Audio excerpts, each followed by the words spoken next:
Welcome to the Bleav Podcast Network, SoCal Sweat. My name is Anne McDaniels, a former NFL cheerleader and product manager turned actress and model who dreams of being a UFC fighter. Meow. Learning strategies to help motivate others leads me to bring you interviews each week from a range of athletes, experts in fitness and nutrition, and so much more. Thanks for listening to Bleav, the #1 podcast for working professionals, and let's push our endorphins to higher performance through SoCal Sweat. This is your host, Anne McDaniels, and welcome to another episode of SoCal Sweat. I don't know about you, but I've always been fascinated by bodybuilding and fitness competitions. These elite athletes possess extreme mental discipline in their workouts and nutrition to get in shape and compete. Today, I'm able to feature my friend Madison Chase, who is the world's only 3-time ESPN Miss Fitness champion. She is also the world's toughest celebrity trainer with a successful business across all platforms. Madison and I were fitness models on DVD several times, and she's continued to pursue the industry with a vengeance. Her elite classical ballet training and education from the prestigious Juilliard in New York City, along with so many others, including Alvin Ailey and Dallas Black Dance Theater. She's an on-camera host, trainer, model, writer, overall dynamic woman who is published in magazines like Oxygen, Muscle and Fitness Hers, Heart and Soul, and she's also written her own book and DVD called Give Me 15. I now introduce you to Madison Chase of Madison Chase Fitness. Madison Chase on the line. Madison is the world's only 3-time ESPN Miss Fitness champion and the world's toughest trainer to the stars, yet she teaches self-teaching so they can teach themselves, correct? Yes. Do-it-yourself health Very expert. good. Madison, you are home with your family in Texas. How is that going? I can't complain. It's always good to be, home with your family, especially during these, peculiar times. That's what my friend said. I was like, yeah, these are peculiar times. Yeah. So, yeah, I'm happy to be home. Family bonding. Are you training from your mom's home? Yes. Mm-hmm. With the online videos. And your dog helps you every once in a while, your multi-poo? She does. She loves to be on camera. And I think she's so used to, being with me. I used to take her with me everywhere I went when I was in California. Her name is actually Callie. So go figure. She definitely is all about being in my videos, and my mom named her Callie Joy because she's such a joy to be around. So she's always that's really cute and fun to travel with. So you did grow up in Madison, you grew up in Madison. Madison grew up in Texas, and I can attest because I grew up in Wisconsin. Texas is such a big meat and potatoes, butter, cheese, cream. Did you grow up eating more Texas? Like barbecue, and then you kind of changed your nutritional methods as you went through? You know what? I grew up very finicky, and even though my mom, she likes her meat, she was never the parent who said you have to clean your plate or you have to eat these things. So literally growing up, I think I didn't I didn't have like a big diet, right? So I think I didn't like chicken growing up initially because I saw my great-grandfather wring a chicken's neck. And so I was like, oh my gosh, that's a chicken. And when I saw the veins, I was like, that thing used to be alive. Sure. So I didn't like chicken, I didn't like cheese, and I didn't like chocolate. So the only thing that I would eat growing up was hamburgers, but they only had to have mustard and pickles. And then I would eat pancakes. Like those were the 2 things that I ate. But once I started traveling, and like literally from the time that I was like probably like 11 years old, I would go somewhere every summer and study ballet. And it wasn't until, I went to Juilliard. And so before that, I really started to, be more exposed to different things that my friends were eating. And that's kind of how my diet kind of expanded. But my mom, we didn't eat out a lot. I think we only really ate, growing up in a Bible-based kind of state like Texas, we would only really kind of eat out for Sunday dinner. And then, of course, because literally wherever we went, if we went to a really nice restaurant or if we went to Whataburger, which is like a really popular spot in Texas where you could kind of get your hamburger made to order, I would literally get mustard and pickles. And so that was kind of like the thing that I grew up eating. And my mom is a great cook. So she would cook literally, whatever I wanted, which was pancakes. And I got fancy and add some blueberries to my pancakes. But that was pretty Well, much she it. kind of set the That's all I pace ate. for your career. That's really interesting. Just the way people grow up and the fact that you weren't part of the Clean Plate Club is a really good thing. So if we can just backtrack, you say Juilliard, I'm like, stop the presses. Okay, because that's so easy to get into. That is so beautifully impressive with your athleticism. And I want to say, I've been watching your videos while I have my broken leg and getting inspired. The Proud Mary, I've sung that in my head for the last 24 hours watching that video. Oh my gosh, Madison, your fouette turns are so Juilliard trained with that muscular body. I mean, it is a work of art. So gorgeous. I can see why you got the world's triple leading champion for women. The pressure of Juilliard, what was that whole process like? It definitely was. So I think it started, one, I have to give all the credit to my mom because she noticed something about me. I was super, super shy. I used to be really, really shy. And, I didn't like to talk, but I loved to dance. Like anytime I heard any kind of music, I was the person that was dancing in the car. If the radio was on, I was always dancing. So my mom noticed that was something that was a gift for me. And so when I was 5, she put me in like a local, it was called Sojourner Truth. It was basically like a recreational center that was where my great grandparents lived in Texas, and it was around the corner from them. So I started there, and then I auditioned for a 6-year scholarship for Fort Worth Ballet to be an apprentice one day. And so basically they had these students, and it was probably like maybe 20 of us. And the goal was we had the 6-year scholarship, and we would eventually become apprentice and principal dancers for the Fort Worth Ballet. So I won that scholarship. But there's a story behind that too, because initially I auditioned, and the audition was simply put the soles of your feet together and see if your knees, I'm sitting on my bottom. And she basically said, put your feet together and let's see if your knees hit the ground. And they didn't, because my hip flexors have always been tight. And basically that was my audition for this 6-year scholarship. And she said, you'll never be a dancer. And she told me this in front of my mom. I started crying. I think I was probably like 10 at this time. I started crying, and my mom said, never let anybody tell you what you I can't love your do. mom. And look at what you showed her. I know. She's the best. Unbelievable. She's an angel. Oh, your mom is and I love that she Right. groomed you and saw these talents, because a lot of parents will like, we don't want to do that, and all these things. I just think that's wonderful. And the fact that this woman said that to you, it's like, just watch me. I kind of like, Right. Yep. And you probably got the competitive nature that just lit the fire right there.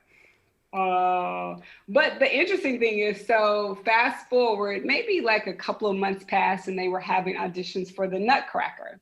And it was at the same place that I went where this woman said, I'll never be a dancer, I'll never be a ballerina. And her husband just happened to be auditioning for the Fort Worth Ballet's Nutcracker. And so there's, hundreds of little girls, 300 little girls, very few African-American little girls, of course, the story of my life. Sure. And so I'm auditioning, and this man, the guy who is auditioning, is over the Fort Worth Ballet apprenticeship, where his wife had 2 months prior to told me that I'd never be a dancer. So after the audition, of course, I make the Nutcracker. And then he calls me and my mom and says, hey, we have this 6-year scholarship program.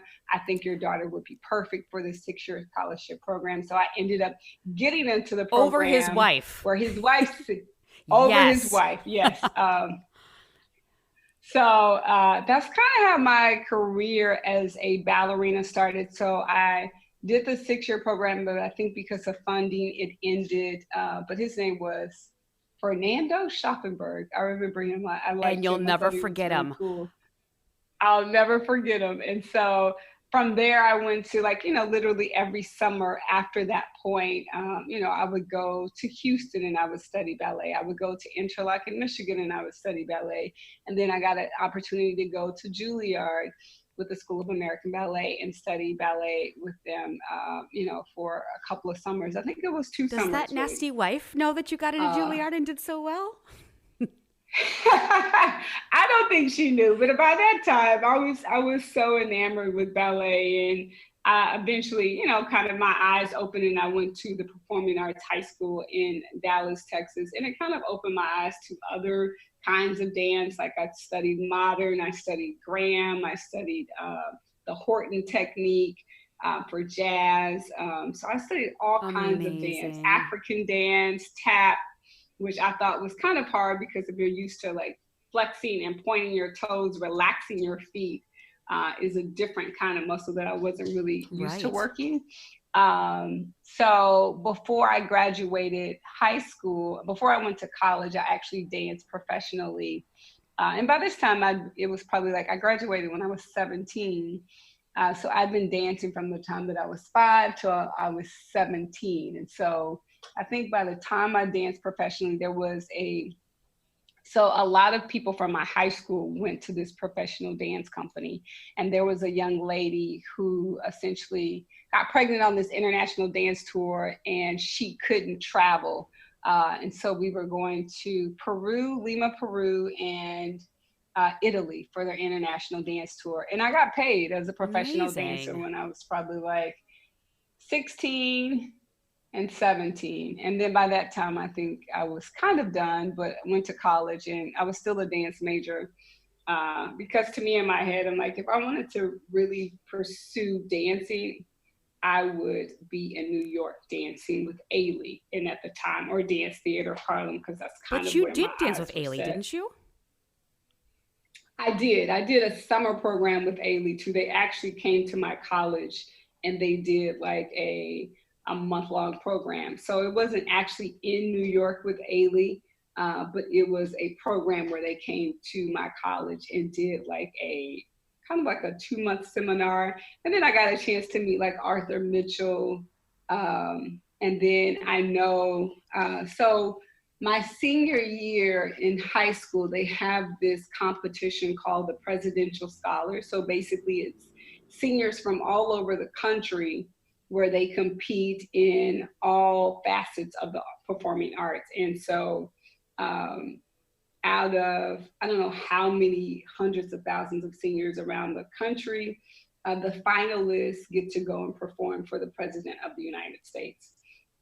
So I was a finalist to the Presidential Scholars, but during part of that time, I got a chance to meet a guy who went on to dance with Ailey. And then, of course, it was one of my, Judith Jamison, I got a chance to take a class from her. I got a chance to meet Arthur Mitchell, who started the Dance Theater of Harlem.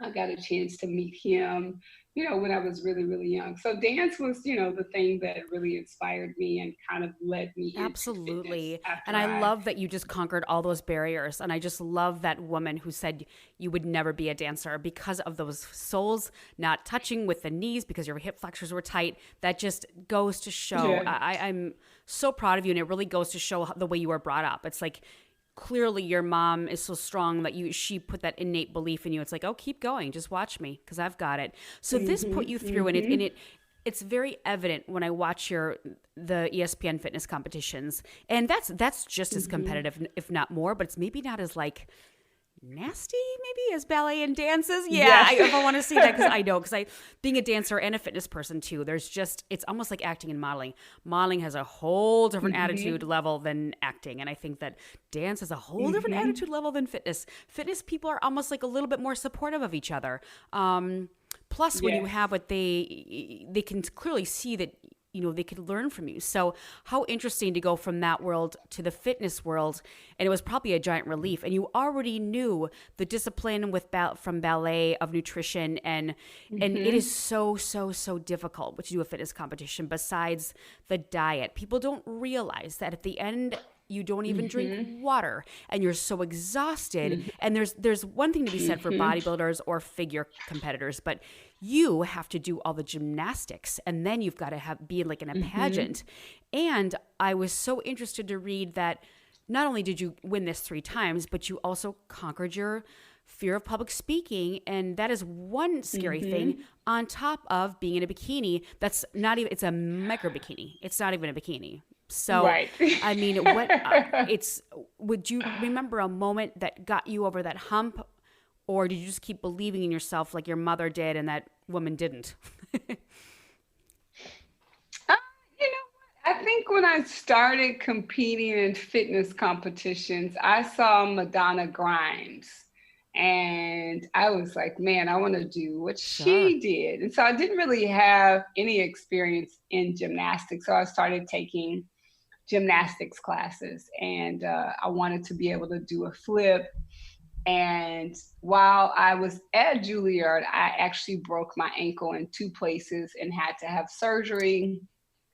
And that kind of changed kind of like the trajectory of, what I wanted to do in terms of being a dancer. So after I rehabilitated and went through physical therapy, then I started to miss dancing. I started to miss competing and being on stage. And so I've always adored Tina Turner. And I just feel like, in terms of her youthfulness, her body and legs, and her body, her legs, like all of that, I've always adored her. So I had a friend that I used to dance with at the professional dance company that I was a part of before I went to college.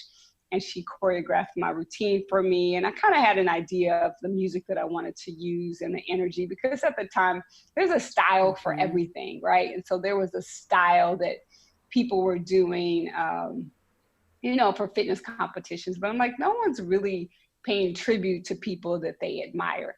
And even, on my website, I talk about the people like Jack LaLanne. I talk about Jane Fonda, because I was an avid, my mom I remember she had a ton of fitness DVDs. So there was Abs of Steel, Buns of Steels, Tammy Lee.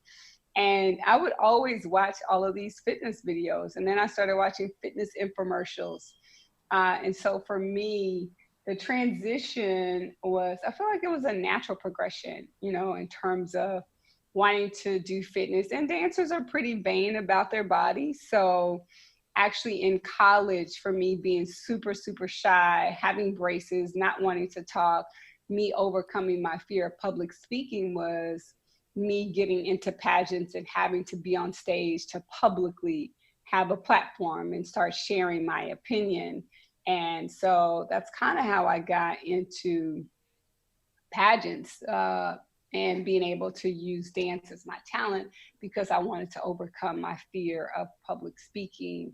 And then the pageants kind of led me into, working out to train to, have that fitness competitive body, and being able to do the 1-arm push-ups, and being able to do, the center splits and holding yourself up, and all of those things that, I didn't necessarily have to do as a dancer, but I had to do it as a fitness But besides that, your talents, I mean, you have the perfect body for it. I mean, just completely symmetrical, beyond. I mean, it was so fun to watch. The Fouetté turns alone, I just was like, you got to be kidding me.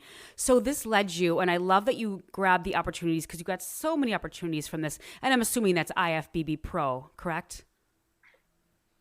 No, it was actually at the time Fitness America, and they used to have it on ESPN. And so ESPN, ESPN2, I think. I used to watch those all the time. Actually had, yeah, they used to have a contract with ESPN and ESPN2. So that's how I think they kind of like initially first started, doing like the small kind of competitions where it would be, some of the girls who competed in the Fitness America as well as the Fitness International pageants. And I thought about doing IFBB, but by that time I was like, I Yeah. think I'm okay. And so I started doing fitness videos, and that's kind of when I Which moved is how to we Los met. Angeles. And Madison, Yes, which is Madison and how we I met. met on a DVD series called with Barry's Boot Camp, which is everybody knows today the actual franchise, and a couple other ones. I think we did Prevention Yes, Magazine. I think we did some other ones. yes, So there were uh-huh. always a group of us, and Madison was always the most annoying advanced person. They always pick a modifier. At least I didn't get that. That was a good modifier, and then someone who's more advanced. And some of these things were ridiculous. And it's funny because you're so excited to book a fitness video, and you're like, oh my gosh, that's awesome! I did the audition really well. Da da da. And then it's like you wake up that morning, and you're like, oh God, I booked a fitness video. It's just the day is so long. And as Madison and I can attest to, if someone screws up, you've got to start from the beginning. You can't just do a pickup shot. So Yep, nobody better screw up. yep, And you kept yep. going. I mean, you've done over 450. Do you like being a masochist, Madison?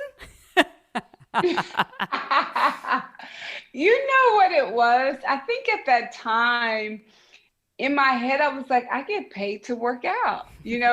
So in my head, I was like, this is a workout. I get free fitness clothes.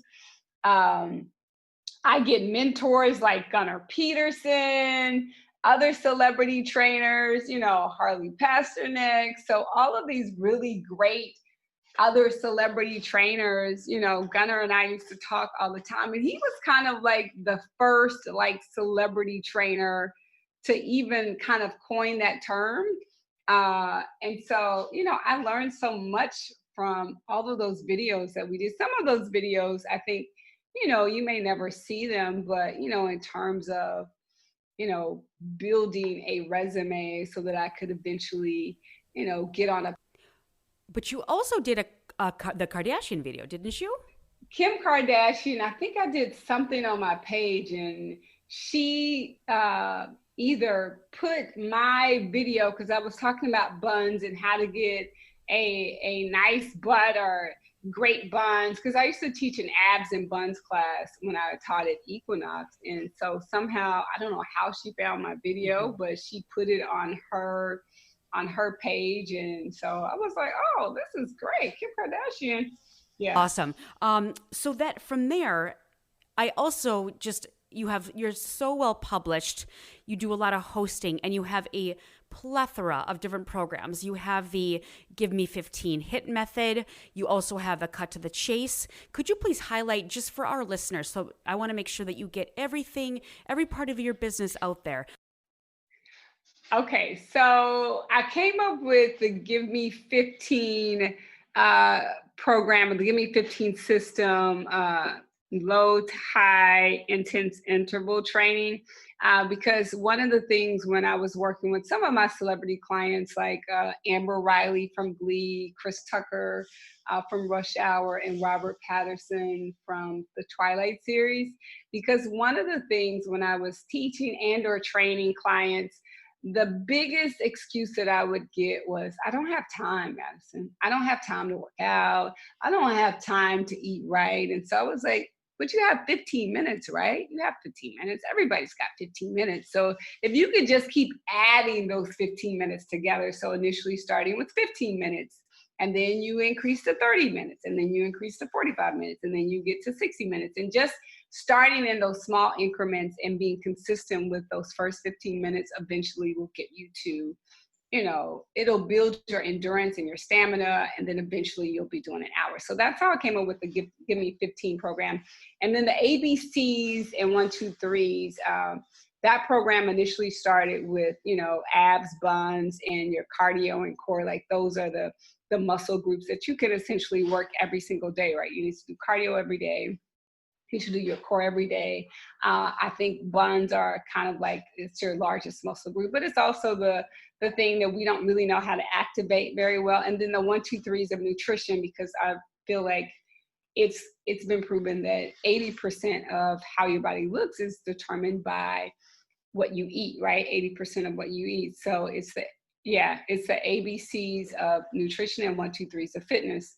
But it included your abs, your buns, and your core, and just a full body workout. And then I started doing hosting things, because after I was working with the celebrity clients that I had, I wanted to expand. And so a lot, because I'm African American, a lot of my clients were mainly African American. And so I'm like, I want to be able to meet other people.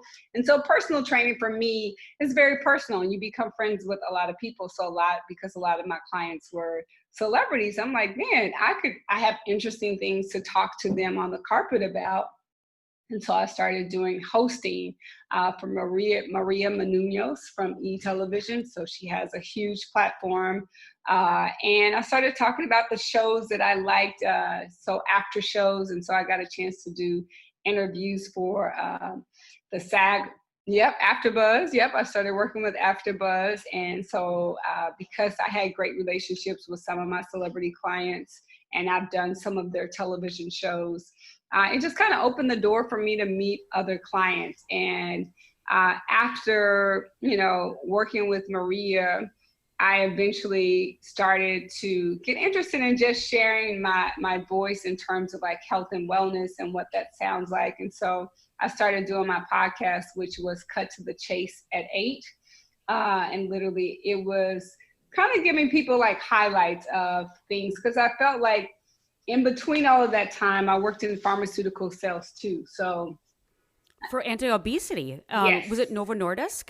I worked for a company that sold diabetes insulin. So I sold a diabetes insulin, then I sold high blood pressure medication, then I sold a medication for pulmonary embolism, which was kind of like an extension of the things that I share with some of my clients. And so absolutely, look at what ethos that gives yes. you, just a stronger resume. Everything just in your life has completely, I know it's not been easy, no. Major ups and downs for sure, but that's what makes it so beautiful. Yeah. And it's really fun to watch. But unlike other people, you get all of these opportunities. Some people are like, oh, maybe I'm not good enough, You take those, you grasp at them, and you go for it, and then you take it to the next level. So all these things they're not by accident, and it's really cool. So for people to find all of these things, they can obviously go to your Instagram. I'll put all of this stuff below for sure, but mainly the website. Would they go to the website first? I would say Instagram, because actually I have an IT guy, and so we're working on a Patreon page, because now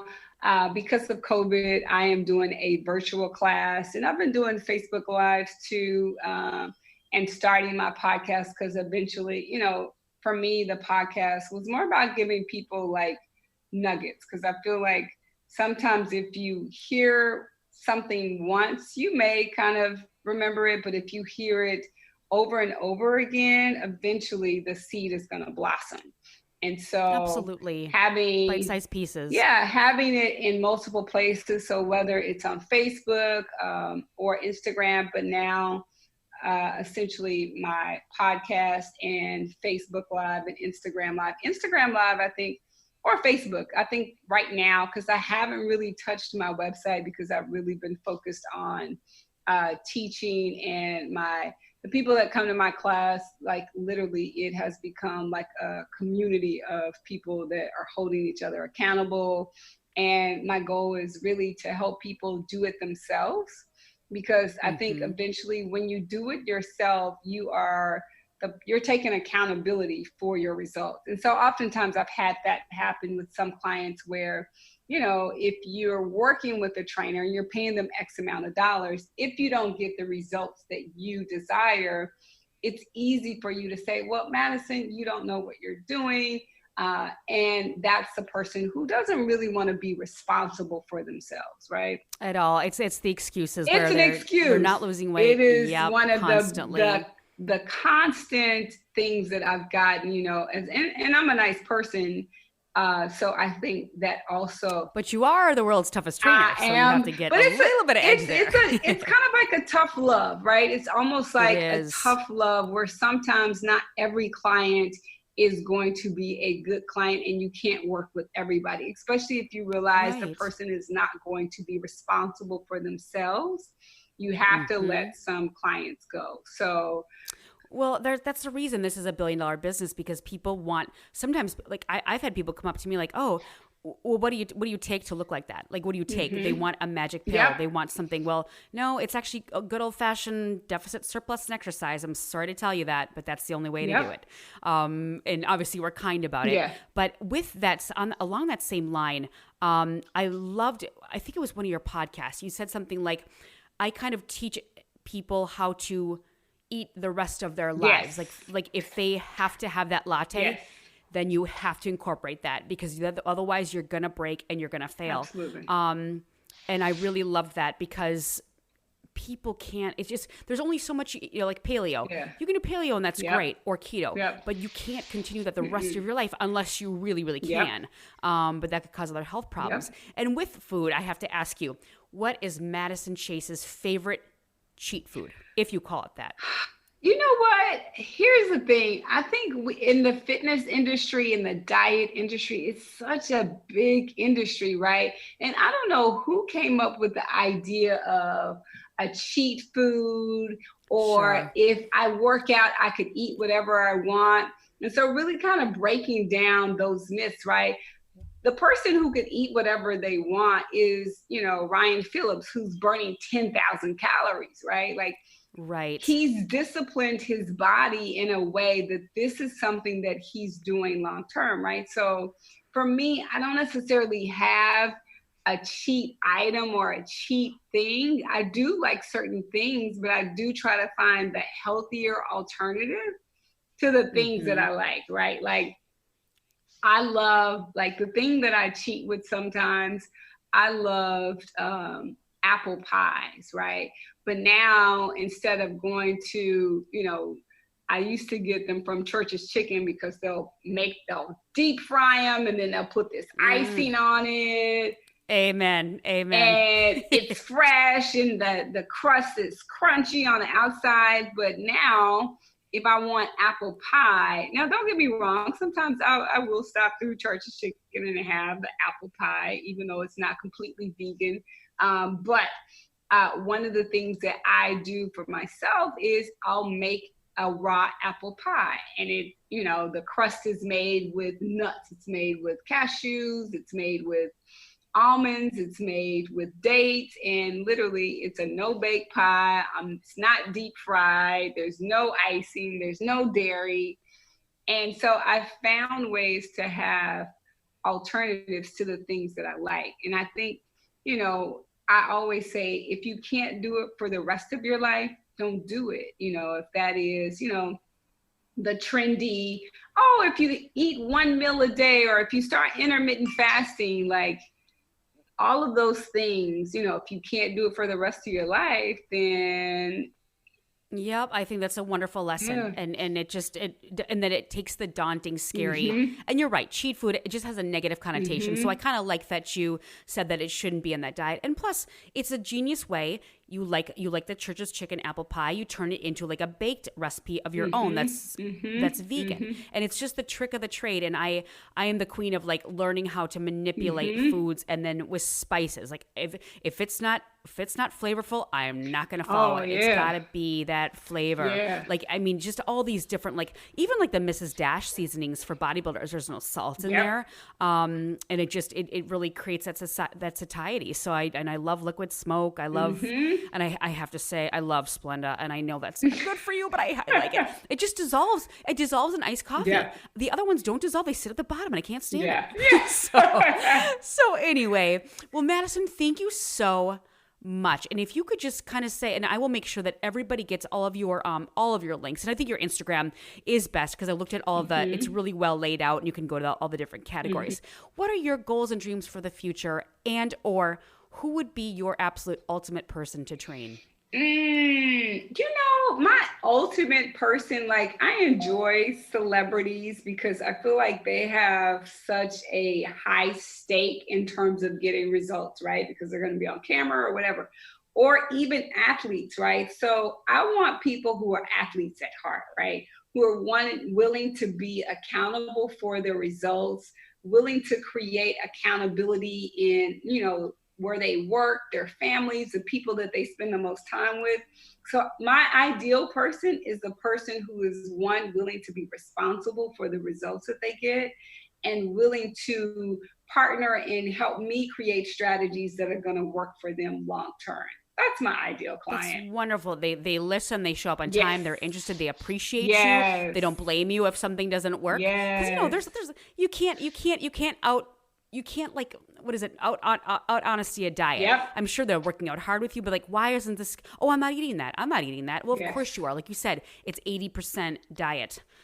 So it's just very interesting. Well, I love that mentality. And how fun would it be, like train The Rock or Mark Wahlberg, goodness. because they are just die hard. You know, there are certain people that I really enjoy, you know, having worked with a ton of celebrities and knowing a lot of celebrities, like, I wasn't a fan of a lot of people, but Dwayne The Rock Johnson is one of the nicest people ever. Nicest. He is I agree. so super sweet. And I wasn't really a fan until I actually met him, and he's that person. He is nice and kind to everybody. So I don't know. I'm not a fan of a lot of people, actually, Anne. And I know. That's sad to say. So really, you know, back in the day when I first moved to LA, you know, I didn't have like, oh my gosh, I love such and such. Like, I love people Me like neither. Mikhail Baryshnikov and Judith Jameson, and, you know, those were the people that I wanted to meet. Debbie Allen, because she was, you know, Sure. Oh, she was on one of my favorite shows. So I got a chance to meet her. So those were the people that I would be like, oh my gosh, it's Debbie Allen. You know, I would be starstruck over those kind of people because they were. Oh, well, they have true talent in a heart, Yes. like something deep within them. Yes. You're right. And it's like, I think you and I can really attest. For me too. I'm like, if someone shows bad character, I don't care what they've done and how great they Yes. are. I don't care for them. And I've worked, just working in film and television, I've worked with a lot of people where I just are vile. And I can't stand it. But you know what, it kind of makes you want to be nicer because you want to almost outwork them or out-heart them, because it's like, and you know what, after a while it comes to the surface. It does. You know, karma's karma. Yes, so for sure. And God is watching. Yes, yes, So, all the time. But anyway, well, Miss Madison, I do not want to keep you from your beautiful mother. And can you thank her for letting me just take your time, and I just have a wonderful rest of your time with her. It's been a real pleasure, and from that very first day that I met you, all the fitness videos you've done, you've never changed. You've always been so kind, and as you have just driven that success, like it's skyrocketed, and you've never changed your personality. In fact, you've probably gotten nicer or kinder or more giving. So I think it's really wonderful, and I support you wholeheartedly always. oh, thank you, Anne. I appreciate you even wanting to chat with me, and so I'm super excited about listening and sharing this podcast with people. So thank you so much.